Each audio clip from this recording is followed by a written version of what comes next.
اعوذ باللہ من الشیطان الرجیم بسم اللہ الرحمن الرحیم۔ ملک پاکستان میں پچھلے چند ماہ سے جو سیاسی بحران چل رہا ہے، میں نے سوچا اس پہ میں کچھ گفتگو کر لوں۔ اس سیاسی بحران کے نتیجے میں جو شدید اقتصادی بحران جنم لے رہا ہے، کسی بھی سیاسی قوت کو اس طرف توجہ نہیں ہے۔ پاکستان کی کشتی معاشی طور پہ مسلسل ڈوبتی جا رہی ہے اور بہت سارے بین الاقوامی اداروں کی رپورٹس کے مطابق پاکستان ایک ڈیفالٹنگ سٹیٹ بننے جا رہا ہے، جس طرح سری لنکا ایک ڈیفالٹنگ سٹیٹ بنا ہے۔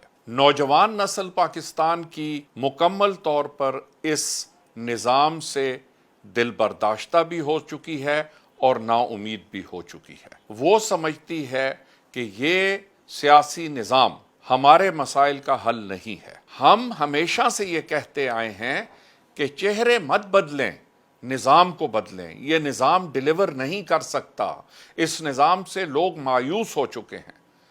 جب تک ایک نیا نظام عوام کی امنگوں کے مطابق، جس میں عوام کی رائے دہی صاف اور شفاف طریقے سے ہو، جو اسمبلیوں میں تماشا کیا جا رہا ہے کئی ماہ سے، جس کا آخری سیریل ہم نے کل رات دیکھا پنجاب اسمبلی میں، اور اس سے پہلے جو پنجاب اسمبلی میں پولیس داخل ہوئی، ہاتھا پائی ہوئی، لوگ زخمی ہوئے، وہ تماشا بھی عوام دیکھتی رہی ہے۔ اور نوجوان نسل اب آہستہ آہستہ اس سیاسی نظام سے نفرت کی جانب چل رہی ہے۔ اسمبلیاں تو آئین اور قانون کے تحفظ کے لیے بنائی جاتی ہیں۔ یہی اسمبلیاں ہوتی ہیں جو آئین بناتی ہیں اور آئین عوام کو دیتی ہیں۔ لیکن دیکھنے میں یہ آیا ہے کہ آج اسمبلیاں اپنے سارے مسائل حل کرنے کے لیے عدالتوں میں پہنچی ہوئی ہیں۔ تو اگر سارے معاملات عدالتوں نے ہی حل کرنے ہیں اور عدالتوں نے ہی فیصلے کرنے ہیں، تو پھر یہ ارب ہا روپیہ جو اسمبلیوں پہ خرچ کیا جا رہا ہے، کیا یہ جائز ہے اور کیا یہ خرچ ہونا چاہیے اور کیا ان اسمبلیوں کی ضرورت بھی ہے؟ ہم نے یہ دیکھا ہے کہ کوئی بھی حکومت آئے، ہر وزیر سیاسی بیانات تو دیتے ہیں، لیکن جس محکمے کے وہ وزیر ہیں اس کے لانگ ٹرم مسائل کے اوپر اور ان کے حل کے اوپر کبھی گفتگو نہیں کرتے۔ مثال کے طور پہ پاکستان کا جو پانی کا بحران ہے، دنیا کے ان 10 ملکوں میں ہمارا شمار کیا جا رہا ہے جو شدید پانی کی قلت سے افیکٹڈ ہیں۔ آبادی کا جو ہمارا مسئلہ ہے، تعلیم کا جو بحران ہے، جو ہمارے معاشی حالات کا بحران ہے، اس کے اوپر کوئی لیڈر گفتگو نہیں کرتا۔ پاکستان کو اس سال $31 بلین اوورسیز پاکستانیز نے دیے ہیں۔ انہی پاکستانیوں کو ہم نے ووٹ کے حق سے محروم کر دیا ہے۔ اگر وہی پاکستانی نہیں سمجھے جاتے اور ووٹ کے حق سے محروم ہوتے ہیں، تو کیا ان کا جائز سوال نہیں ہوگا کہ وہ پاکستان اپنے پیسے کیوں بھیجیں جب ان کو پاکستانی ہی تصور نہیں کیا جاتا؟ ان سنگین معاملات کے اوپر کوئی سیاسی لیڈر گفتگو کرنے کو تیار نہیں ہے۔ 2014 کے دھرنے میں ماڈل ٹاؤن کے شہداء کا جو مقدمہ ہے، آج 8 سال سے عدالتوں میں پڑا ہے۔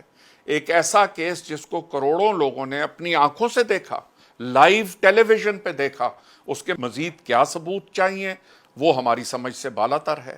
جو ایک پولیس افسر ایک نہتی عورت کو گھسیٹ رہا ہے اور قتل کر رہا ہے، اس پولیس افسر کے بارے میں اور کون سے شواہد چاہیے؟ ڈاکٹر محمد طاہر القادری نے 2012 میں ہی کہہ دیا تھا، سیاست نہیں ریاست کو بچائیے۔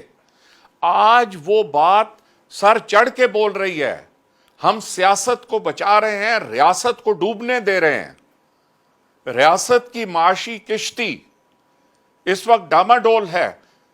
کسی کو سمجھ نہیں آتی کہ ریاست کی معاشی پالیسیز کون بنا رہا ہے اور ان کا کیا ادراک ہو رہا ہے، جبکہ وزیر خزانہ کہے کہ ڈالر ہو سکتا ہے کہ اور بھی مزید بڑھتا جائے۔ تو اگر بھائی آپ لوگ اس ملک کی سیاست اور سیاسی باغ دوڑ نہیں سنبھال سکتے، تو خدا را پاکستان کے عوام کی جان چھوڑ دیں اور پاکستان کے عوام کو ان کے حال پہ چھوڑ دیں۔ اس حال سے برا حال ان کا کیا ہوگا؟ آج 3 پاکستانی روپے ایک ہندوستانی روپے کے برابر ہیں۔ بنگلہ دیش جس کو ہم اپنے اوپر بھار سمجھتے تھے، آج وہ ایک جدید معاشی طاقت بن چکا ہے، اور ہم قرضوں کے بوجھ تلے ڈوبتے جا رہے ہیں۔ آج یہ جو ڈالر کی فلائٹ ہے، کراچی سے لدا لد فلائٹیں جا رہی ہیں ڈالروں سمیت، اور جو کراچی سے دبئی جانے والے اور ابو دھابی جانے والے مسافر ہیں، ان کو کہا جا رہا ہے کہ آپ $1,00,000 لے جائیں، اس میں سے $5,000 آپ لے لیں۔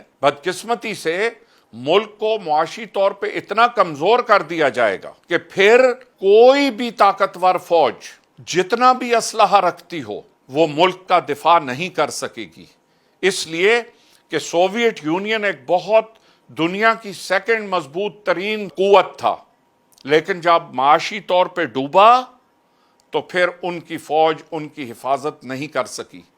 سری لنکا نے جو ڈیفالٹ کیا، سری لنکا کی فوج ان کی حفاظت نہیں کر سکی۔